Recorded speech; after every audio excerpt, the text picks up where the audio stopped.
да одиме последователно по документацијата која што ние добивме од архивот на Министерството за здравство, од архивот на ФЗОМ и од архивот на Клиниката за радиотерапија и онкологија.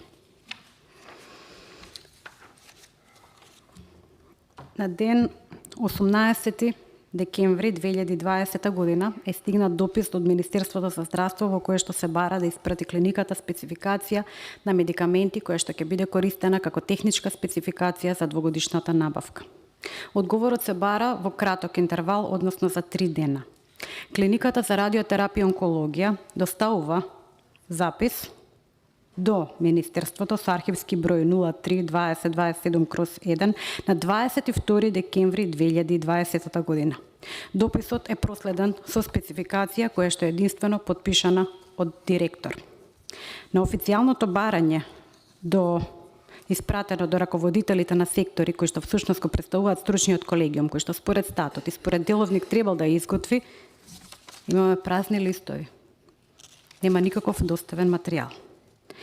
Да биде уште поинтересно, овој документ клиниката го архивира и со тоа станува официјален документ со спецификација на 29.1.21 година, значи месец и кусур подоцна, а истиот е поменат на управен одбор на истиот тој ден кога е архивиран официјално, иако Министерството го примило на 22 декември, поминува на управен одбор на 29.1.21, а никаде не е подпишан стручен колегиум.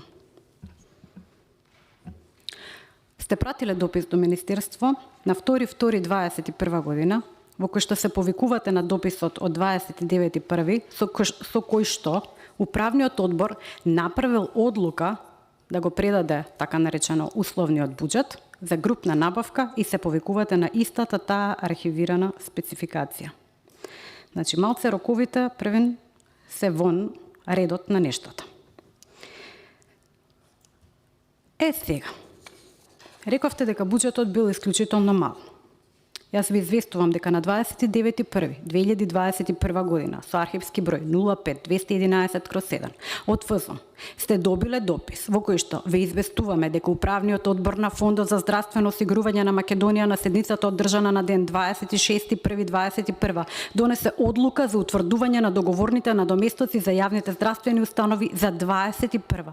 Тој надоместок за вашата клиника изнесувал 859.373.000 денари, не 400.000 денари. Тоа е годишниот извештај. И тука стигаме до еден многу интересен документ, архивиран под архивски број на Клиниката за радиотерапија и онкологија 05850/1. Настрана од фактот што овој допис се однесува на Министерството за здравство во кој што барате да се набавуваат 28, па понатаму и 30 медикаменти и да не навлегувам во фактите дека вакво архивирање е непознато како архивска граѓа, Министерството за само неколку дена подоцна, значи тоа е испратено на 6.5, на 15.6 ви одговара со давање на согласност. И ви дава согласност за сите, освен 3 медикаменти. Да не ги именувам некои се. Меѓутоа, согласност од ФЗОМ никогаш не стига. Вие праќате 2 дописи до ФЗОМ во кои што барате согласност, а добивате само за еден медикамент. Никаде за спектрум на медикаменти. ФЗОМ не одговара во 2 наврати, на 5.7 и понатаму во 9 месец. Ама кога ДЗР прави инспекцијски надзор над депото во клиниката, ги наоѓа сите медикаменти. Иако не сте имале согласност да ја правите таа набавка. Ниту буџетот беше коректно изнесен од ваша страна, ниту датумите се поклопуваат, ниту управниот одбор можел да аминува спецификација која што е веќе пропратена со друг архивски број 1 месец претходно до Министерството за здравство.